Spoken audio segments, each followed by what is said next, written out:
ஃபேஸ்ல வந்து unwanted ஹேர்லாம் வளரும்ல ma'am. அத வந்து பிளேடு வச்சு எடுக்கிறது சேஃபா? இல்ல பீல் பண்ணி எடுக்கிறது ஓகேவா மேம்? டெஃபினட்டா ம். ஷேவிங் மட்டும் தாங்க சேஃப். ஏன்னு கேட்டாங்கன்னா, நீங்க வேக்சிங் அண்ட் த்ரெட்டிங் 2 பண்ணாலுமே உங்களோட ஸ்கின்னோட எலாஸ்டிசிட்டி அதாவது நீங்க புல் பண்றீங்க இல்லையா? ம். ஸோ அது ஸ்கின்னோட எலாஸ்டிசிட்டி கொஞ்சம் கொஞ்சமா குறைய ஆரம்பிச்சு உங்களுக்கு சாகிங் வந்து வரதுக்கு சான்ஸ் இருக்கு. வேக்சிங்கோட அசோசியேட்டட் வந்து இன்க்ரோன் ஹேர்ஸ் உங்களுக்கு வந்து முடி வெளி வழியா ஆ. முளைக்காம உள் வழியா கர்வ் ஆகி முளைக்க ம். ஆரம்பிக்கும். அண்ட் 2வது வந்து உங்களுக்கு ஃபாலிகுலைட்டிஸ் அண்ட் இன்ஃபெக்ஷன்ஸ் வரதுக்கு நெறைய சான்ஸ் இருக்கு. So shaving and repeated shaving ம். பண்ணிக்கிட்டே இருக்கலாம். அதே மாரி ஷேவிங்னால முடியும் ஜாஸ்தியும் ஆகாதுங்க. ம். ஷேவிங்ல என்ன பண்ணுவீங்கன்னா, முடியோட பாதிய நீங்க கட் பண்ணுவீங்க. ஸோ, ம். அதனால திருப்பி வளரும்போது திக்கா வர மாரி உங்களுக்கு தோணலாம்.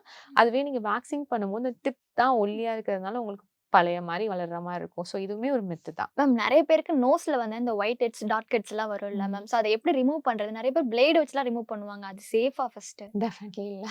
ஸோ பேசிக்கலி நீங்க வந்து நோஸ் ஸ்ட்ரிப்ஸ் கூட யூஸ் ம். பண்ணக்கூடாது. நெறைய பேத்துக்கு நோஸ் ஸ்ட்ரிப்ஸ் யூஸ் பண்ற பழக்கம் இருக்கு. அத ம். கூட நீங்க யூஸ் பண்ணி ரிமூவ் பண்றீங்கன்னா, உங்க பிளாக் ஹெட்ஸ் மட்டும் இல்ல, ஸ்கின்னும் ம். சேர்ந்து ரிமூவ் ஆயி நெறைய டேமேஜஸ் காஸ் பண்ணும். ம். அதுக்கு நீங்க என்ன பண்ணலாம்னா, ஒரு டெர்மடாலஜிஸ்ட் கிட்ட வந்தீங்கன்னா, ஹைட்ரா ஃபேஷியல் ஒரு எக்ஸ்ஃபோலியேஷன் நாங்க நெறைய ம். பண்ற டெக்னிக்ஸ் இருக்கு.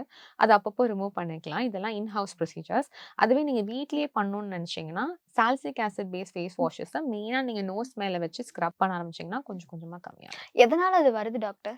அது அகைன் ஆயில் புரொடக்ஷன் தாங்க. ம். ஸோ, இப்ப நமக்கு பிம்பிள்ஸ் எப்படி இருக்கு? அதே ம். மாதிரி நோஸ்ல வந்து நமக்கு இந்த பிளாக் ஹெட்ஸ், ஒயிட் ஹெட்ஸா தெரியுது.